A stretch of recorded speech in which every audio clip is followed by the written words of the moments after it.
Greetings, urban farmers, gardeners, and healthy food visionaries. Farmer Greg here, and welcome to another bonus episode of the Urban Farm Podcast, where we bring you conversations with experts in fields related to urban farming and dive a little deeper into some of the important issues of our times.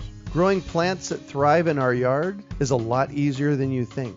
It starts with saving your own seeds and letting them remember what they already learned. Just text SEEDS to 33444 or visit iwanttosaveseeds.com and you will receive our free webinar about why seeds matter, why saving them is easy, and how you can save your own. Today we're chatting with our own seed expert, Bill McDorman, as he shares some wisdom and discusses thoughts and concerns that might occupy the minds of those of us who are saving seeds. Welcome to the show today, Bill. Oh, hi, Greg. You know, if we keep doing this for a few more years, maybe we'll learn how to do it, huh? Yeah, there you go. There you go. Sorry, before we started up here, we had some technical difficulties. Welcome to my world in technology. Anyways, we have a very special guest tonight that I'm going to go ahead and let you introduce, Bill. Wow, one of my favorite people and a person I consider one of my elders and mentors as far as growing corn and in life in general. And I think you'll learn something about that tonight once you hear Greg speak, because in a really fundamental way, corn is life. It's a great teacher of life. And I've learned a lot about life and corn by hanging around Greg. He came into my life by sharing what we came to call glass gem corn from one of his teachers, Carl Barnes. And so if you've seen glass gem corn on the internet, flying around pictures on the internet, and it's been out there, I think last time I checked on the glass gem corn Facebook page, there were over 13,000 followers. These are people from all over the world that are now growing this beautiful and wonderful corn that Greg really, in my opinion, helped birth. You keep saying Greg. It's not me, Greg. It's the other Greg. No. Yeah, the other Greg. Yeah, exactly. Say hello to everybody, Greg. Shane. Well, I just saw this maybe 2 days ago, and I thought, I better jump on this. But I'm in travel status right now. I'm out on the East Coast visiting family. Then I'm going to be, doing some stuff in Oklahoma for a while. Just dropped into where I'm at now, and actually I thought I was a little late, so found out I didn't consider for Pacific time in Arizona. So great, got to do the whole thing. Yay, okay, yeah. Well, relax, catch your breath, chime in where you want to. And as I was saying, I hope everyone out there gets their corn questions out, because this is the guy that I go to when I have questions. And I think you'll be surprised at some of the answers. So I'm really looking forward to it tonight. Yeah. Cool. Well, let's jump in. What about corn? Well, it is, as Michael Pollan says, we'll just start with the big picture where I usually like to start things. We live in, as he calls it, the United States of corn. Corn, or some corn byproduct, is in approximately 80% or more of all of the processed foods that we eat as Americans. Millions of acres and millions of bushels and pounds are produced each year. Although there is some controversy about that, because not even the majority of it is actually grown for human consumption. It's either done to make biofuels or is used to feed animals. In fact, the majority of it is. And the vast majority of it is genetically engineered at this point in this country. We've got one company now that owns patents that in 90% of the corn that's planted in the United States, at least one patent on one part of it. And so the seed sources for most of the nation's corn now are incredibly centralized.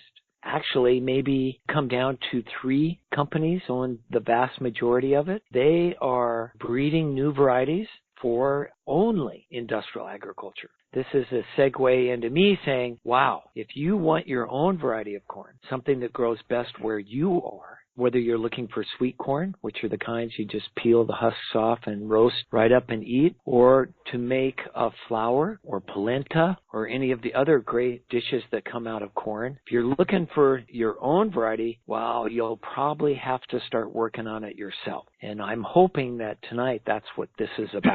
One, get you excited about it. Maybe get you freed up so that you think you can do it. We'll get you through some of the myths. And then I personally have some questions for Greg Shane about how to proceed on a corn project that I have. Let's get started. Are there any questions from the outside world yet, Greg? Oh, yeah, Peterson? we're getting questions coming in. But I want to talk about glass gem before we go there. Have you had any success for you in the Phoenix area with that? With corn? With glass gem corn. Have not tried glass gem corn. Okay, Corn is really hard in Phoenix because of the heat, number one, and armyworms. I did a 20 by 20 plot with 400 or so stalks of corn in it. I'm going to say 4 years ago, and it significantly got annihilated by armyworms. Yeah.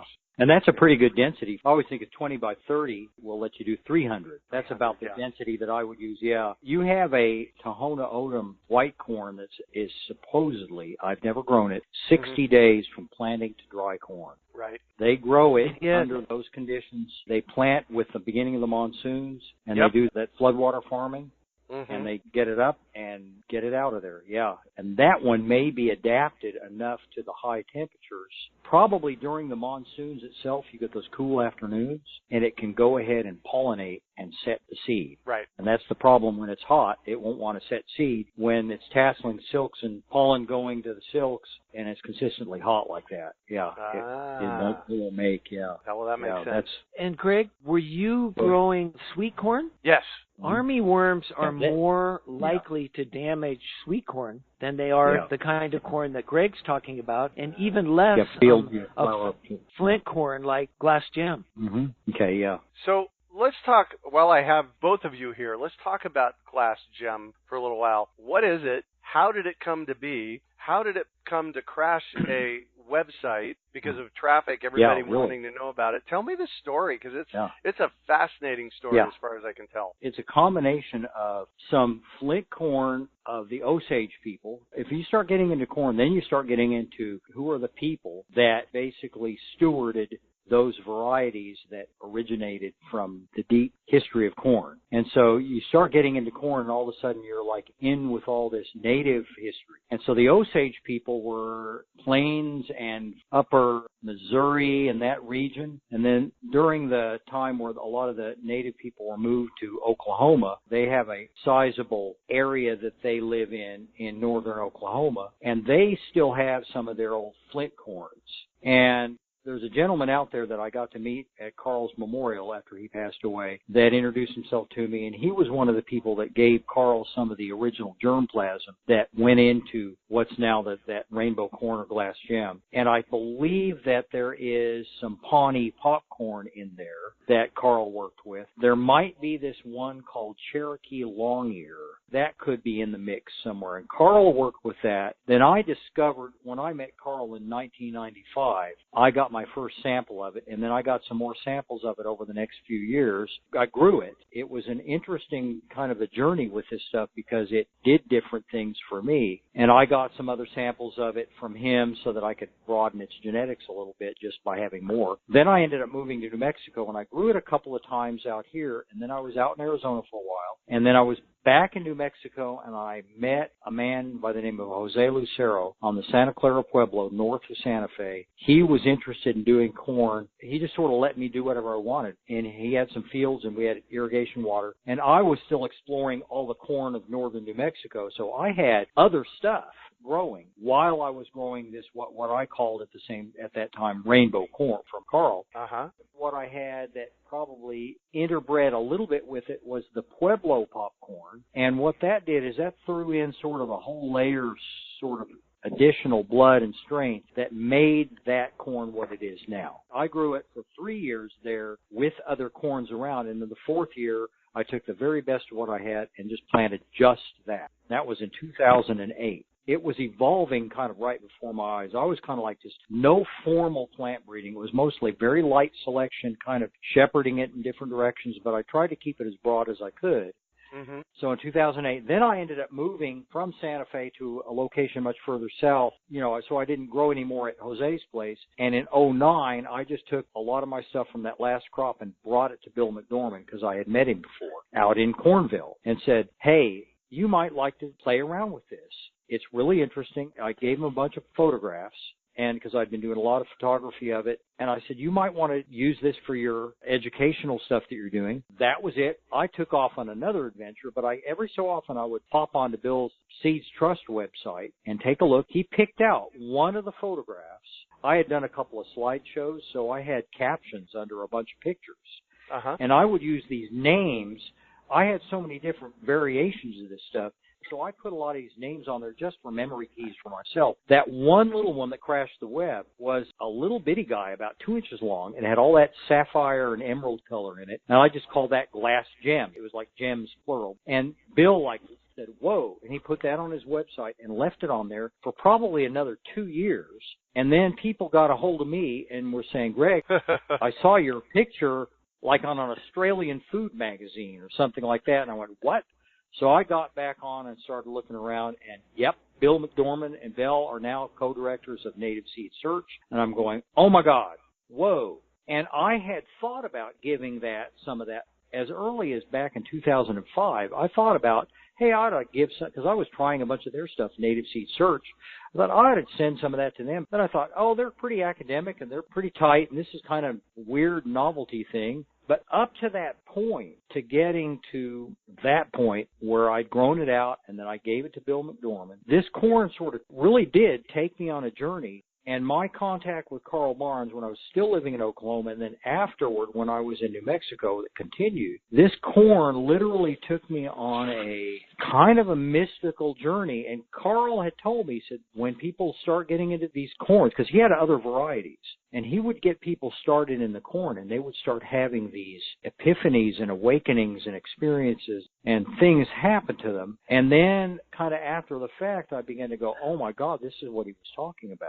So before Glass Gem, as it became to know, sort of hit the streets and jumped the fence, there was a whole lot of circuitous experience that went on with it that for me was a metaphoric journey that I wouldn't trade for all the all the gold in China. Then I gave it to him, and then it was 2012. The people at Native Seed Search, I guess Bill had grown it. They put together an article based on what I had told them, and they did a really good job with that. And they said, wow, this is what this is. Everybody loved it out there. I said, oh, wow, this is great. So I said, Bill, listen, so I've made an article that told the story from the very beginning all the way through. And he said, I'll put you in touch with Cheryl Long at Mother Earth News. And I said, okay. And I sent that article to her, and they published it. They made a little slideshow out of some pictures that I did. The first thing that came to mind was, I've got to get the story out there, and I've got to get it out there because if this becomes like a phenomena, the story is what's important. Yeah. It sort of laid it into place and kept it like accurate. Now, Bill's story, that was very good considering what little information I'd given you, but I needed to sort of flesh it out a little bit. And I knew that people would grab a hold of this and it would go off into weird directions. So I got to get the story right. And that is a very important thing with all the seed, all the heritage seed we work with, is the story, because the story is the oral tradition behind it. Yeah. And the story is linked to its living genetic memory and the people that have carried it for as long as it has existed, whatever it is.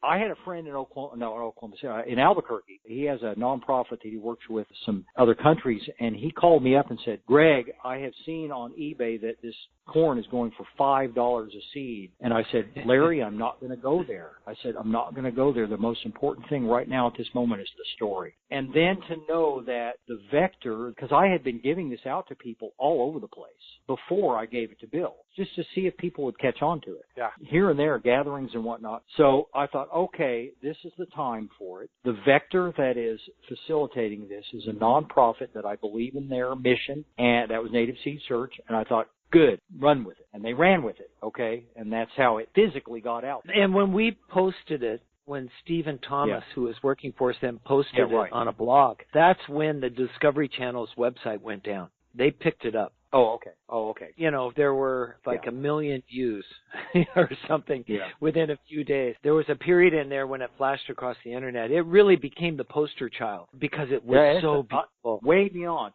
I had thought if I can get it kind of integrated into northern New Mexico to where it's sort of circulating around up there, because I really sort of bonded with that region and all of its rich diversity of stuff that they have up there in culture and history. I thought if I can sort of like drop this in and have people like it up there, then I can disappear and it'll be good. But I had no idea that it would do what it did. But what I do practice is like when we did the seed school teacher training in LA, different things when like the grain school, when I go to those things, I bring samples of the stuff that I've grown personally, and people that go, oh man, I think I've started working with this. I bring them a personal sample to start straight up with as much diversity as I can give them and say, this is your start to grow it and then share it in your community. And so whenever I find a person that has acquired it through whatever source, I say, well, would you like a sample from that has never gone out there in the marketplace, as it were? I found a young couple that in Espanola who grew it a couple of years ago, and I just saw their crop. I think I saw their crop last fall.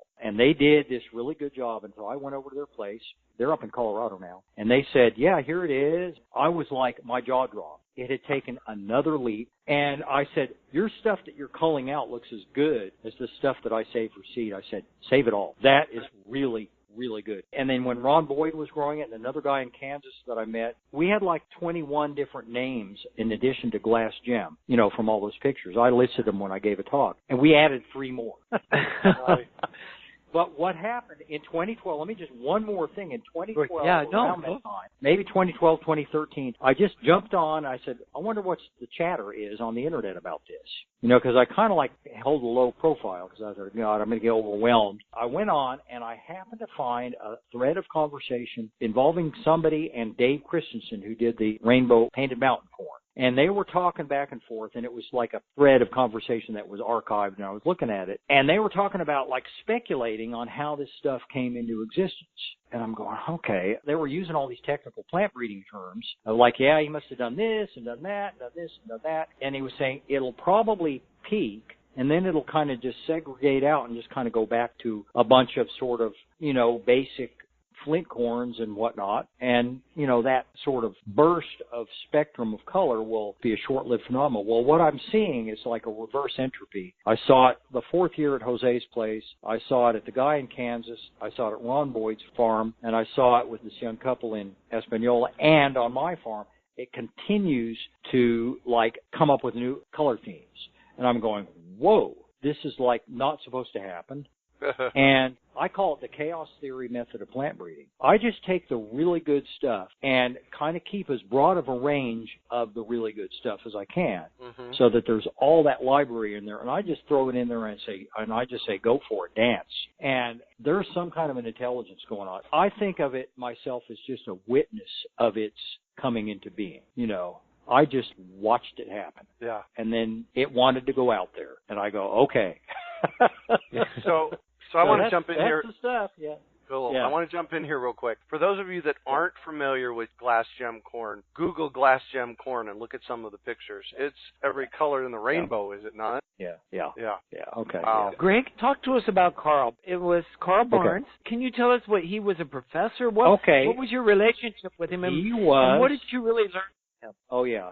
Don't even get me started. I'm still learning about this fellow. I met him back in 1994, and I just knew straight up I need to get to know this guy. And circumstance had it to where I was able to do that. He lived way up in the panhandle of Oklahoma, the far western part, not that far from the edge of New Mexico, actually. But his heritage is he's like half Cherokee, half Scotch-Irish, okay? And it looks like his Cherokee heritage may have come from an earlier diaspora of the Cherokee people of the North Carolina area, Georgia, and that area. There was a lot of them that were sent to Oklahoma, but a lot of them chose way even before that whole Trail of Tears experience. They went up into Missouri. And there were some that went into Texas, and there were some that went into Mexico. And it's just a fascinating story. They are like this magic, predestined tribe of people that may have originated from Central America and migrate. A lot of those tribes may have actually, the mound builders and all that. You know, we think of native people going from the Bering Strait and trickling all the way down into South America. Right. Well, things came back and circled back. I believe it was his father that moved them out there to homestead in the high plains of that area and farm. And Carl was a young little kid, and they went through the Dust Bowl, and they stuck it out. And that was in ground zero of the Dust Bowl. You listen to some of the history of that, and that was a phenomenally difficult time to live out there. They had done some stuff with over farming, and then they had a climate issue that converged right there, and they had that whole phenomena called the Dust Bowl. But they stuck it out, lived through it. He grew up He did some different things. He was actually on the Kansas Highway Patrol at one time. He worked with the Cooperative Extension people, did a variety of things. He did a lot of farming there where he was. Kind of when he was probably in his teens. I think it was his grandfather that he reconnected with, who was Cherokee, and said, I want to know about my roots and I want to know what this is. And his grandfather kind of schooled him on this. And Carl, from what I understood, started to work with the different seed that was available, and he found different things from different tribes. Also, back at that time, a lot of the corn that was being grown still had a lot of, inherent diversity in it. So he was growing a lot of things that were kind of being grown, but he would see these off-types show up, and he would grow those out. He had a lot of communication with these different tribes. There were a lot of people in Oklahoma of different tribes. And he said, I think I have the one that might be your one that you lost. Part of his work that he did was to reconnect some of these people with the corn that they had had traditionally before things were really disrupted in their particular people. That alone is so powerful because the corn itself is in the native peoples from South America all the way to the northern part of the U.S. and parts of Canada. The people that are maize cultures, the thing that they understand to their core is that the corn is the same as the human being, to the point at which the genealogy of the corn, as it has wandered through 300 generations since it was originated, it's a parallel stream of information, as it were, as the genealogy of the human beings and all their experiences and all their ceremonies and all their knowledge. It is like the library and the library, one thing.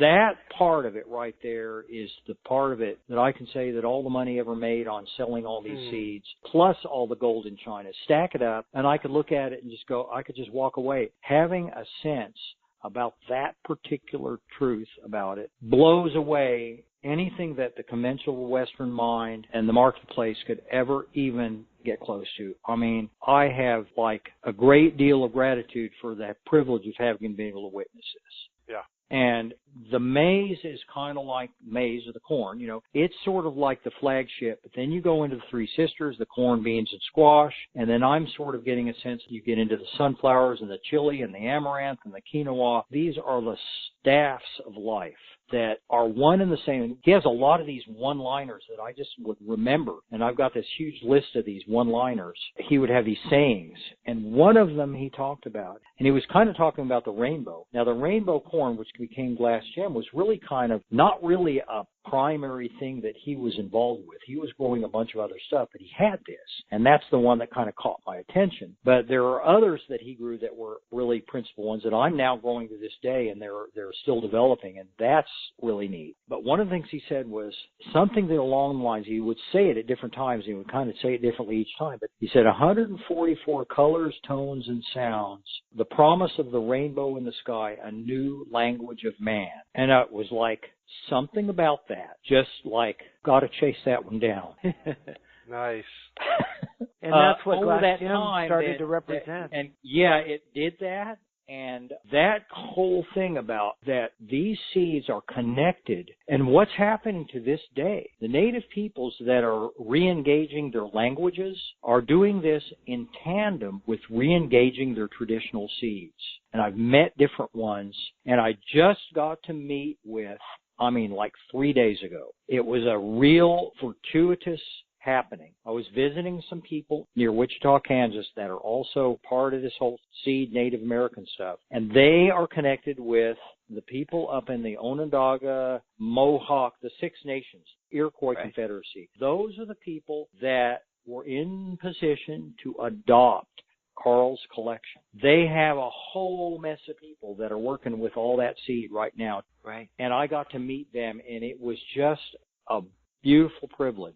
They were the same people that brought Emigdio Bayonne, who's a quinoa man at Suzuki Pueblo. They had already brought him a whole bunch of their seeds. So all this web of interlacing stuff has been going on, and the seed, with all that intelligence in there, is running the show. And it's all these, it's seeds of all this stuff corn, the beans, the squash, the whole thing. And it's like, I'm just riding it along. I'm just a kid from the suburbs. I'm just going with this wave. And I'm going, oh my God. But I'm just going to go with it. The intelligence that's in there is running the show. And I'm like a regular guy, and I'm saying this. Okay. Wow. Those of you that are just joining us, we've got Greg. Is it Shane? Is your last name? Shane, yeah. And he's let's call you the nurturer of glass gem corn. Okay. Yeah, that sounds good enough. Does that work?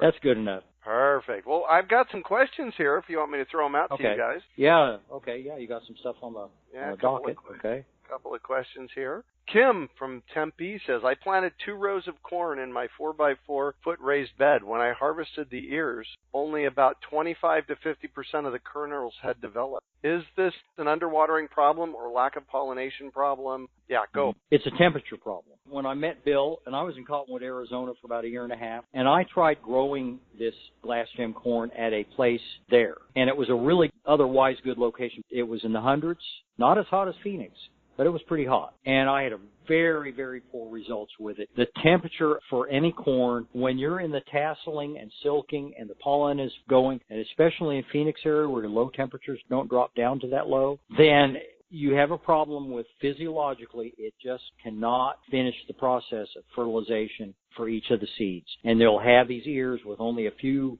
kernels that made it, and the rest of them just don't go. It's because of your location, your climate there. And that's why I mentioned that Tohono O'odham people down there have a short season white corn that I've never seen it, being grown, but supposedly 60 days, which is like absolutely beyond belief, because they would plant in the monsoon, start in the monsoon, and then the cooling afternoons of the monsoon when the climate was working right would allow that fertilization to go ahead and finish. But you're in a heat island, Phoenix, and you have lows that are still in the 90s, and oh my God, it's just like... It's too hot. It's not anything that is... Her technique was probably perfect, but the temperature is what gets them. Yeah. Got it. Yeah. Well, cool. So she might find a friend who lives up on the, whatever somewhere and grow it there. Yeah.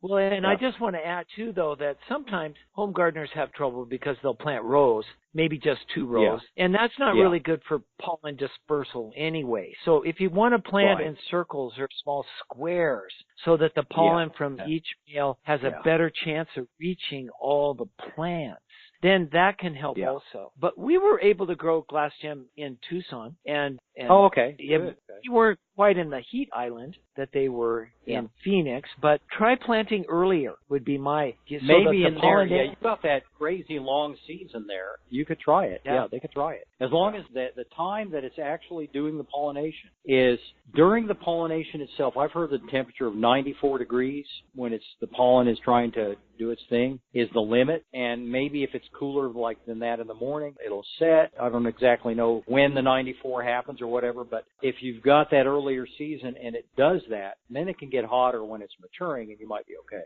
Yeah. Plant it earlier. That works. Try it out, yeah. So next question. It goes like this. If you are gifted a special ear of corn and want to save the seed but only have 1 ear, will you experience inbreeding depression eventually if you started with only 1 corn cob because all the genetics came from that 1 corn? Well, all the genetics from the mother plant came from that, but the pollinators might be partly from that same plant, partly from the ones around it, partly from the ones in that whole field. But if that's all you have and that's going to save it from extinction, go for it. But what I would do is try to find another source. I mean, you could grow it, see how it does, work with it. Then you might run into another source of that same one through other channels and get some seed from them. It's okay to grow it, evaluate it, save some seed. It's going to be a bottleneck there, that you're going to have. And the other thing, you could even grow it with something that is real similar to it, and try that and kind of bring some new blood in there and kick it back up. Because it's like human beings. I mean, if we were off on some place and there's only a few people, it's going to have problems after a while, Yeah, corn is just like really sensitive to that. Yeah. They're called deleterious recessives that start expressing themselves. What we teach our students is that you can always bring diversity back in later. I mean, will it be purely what you had? No, but those characteristics will still be there, and you can still find them downline generations if you'll cross it with something similar. As Greg said, sometimes more of the same kind of variety shows up from a different source. I mean, now at this stage in my life, I pray that more will show up. And it does.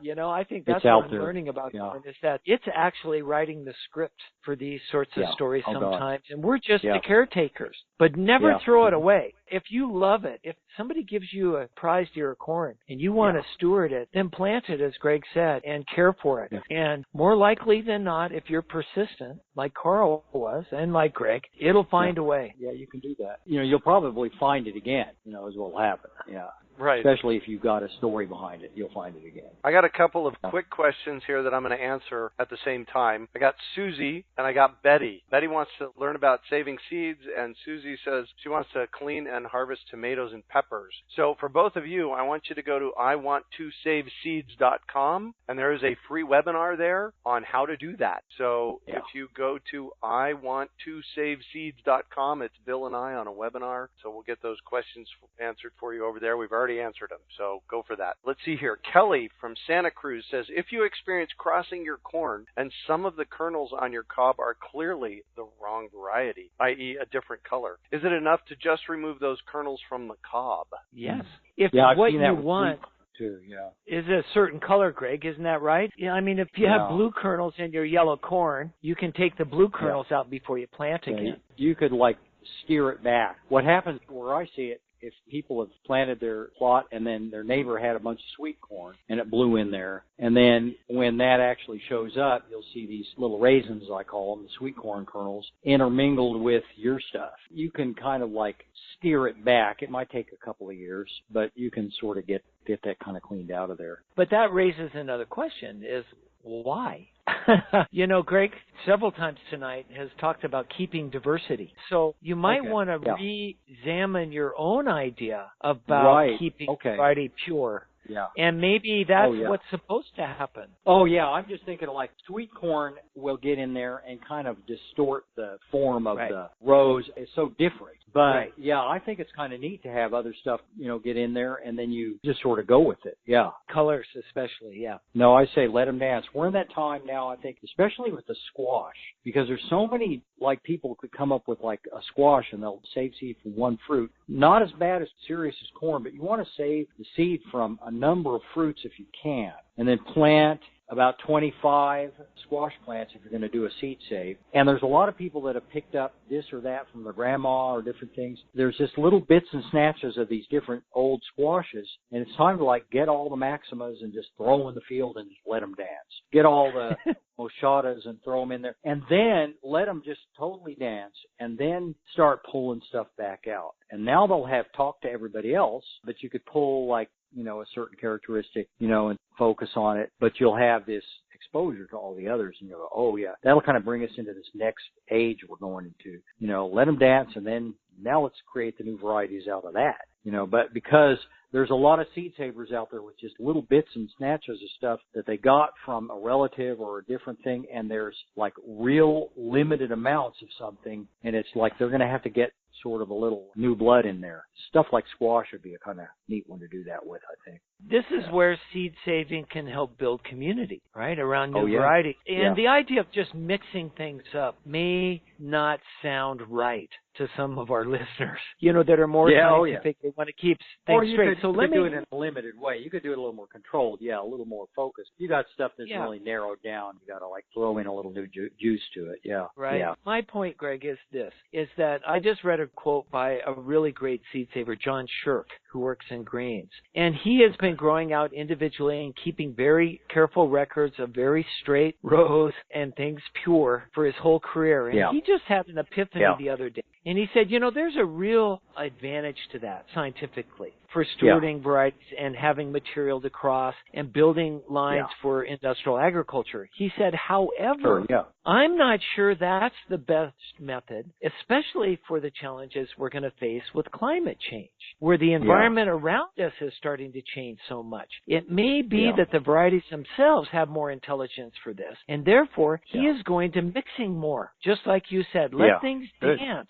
Let nature itself start to figure out some of this stuff. Yeah. And so I just wanted to point that out, that it's just another tool. Yeah. It almost seems like at this particular time, in some situations, that might be a good idea. Yeah. Cool. Well, thank you both for joining me this evening on our monthly Seed Chat. I'm going to throw it over to you, Greg, for any parting thoughts that you might have. I figured I'd just get on and listen, throw in a few things. So thank you for, letting me tell some stories and stuff. I hope it was clear enough for your listeners to, benefit from. And I would say that, people should just sort of follow their intuition on this. They will be finding seed. They will be running into certain things. Somebody will show up in their life that'll hand them something, and just follow that. And it will take you somewhere that you never thought you were going to go. And it's worth more than anything. It will take you on a trip.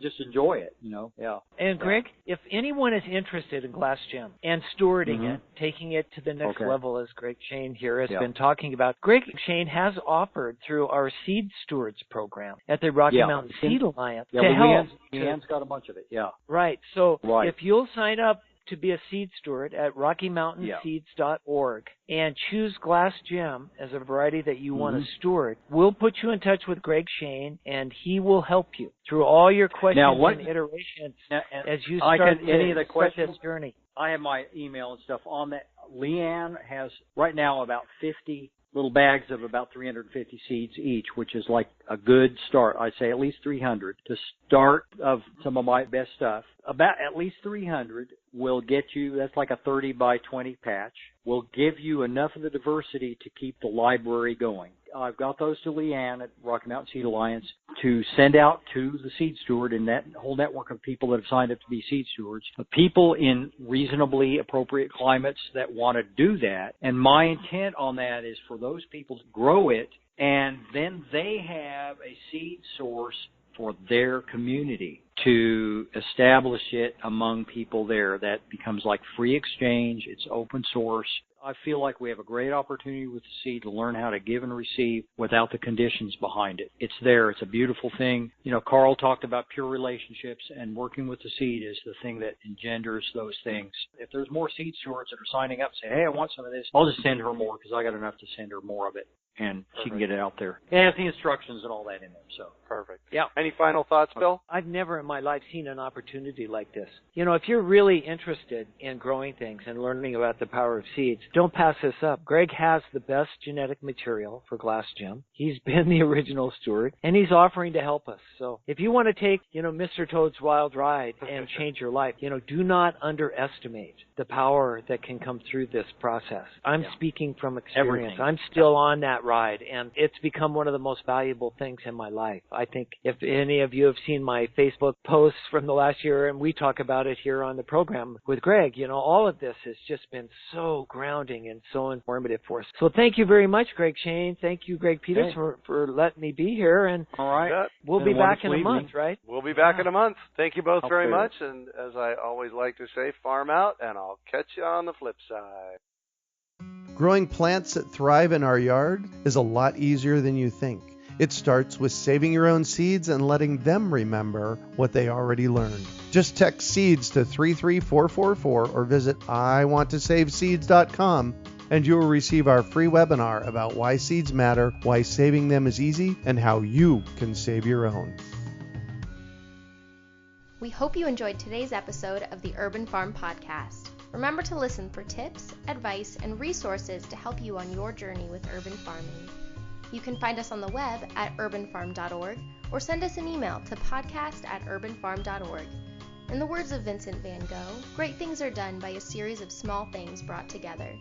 Be encouraged that with each lesson learned and skill developed, you are one step closer in the direction of your dreams.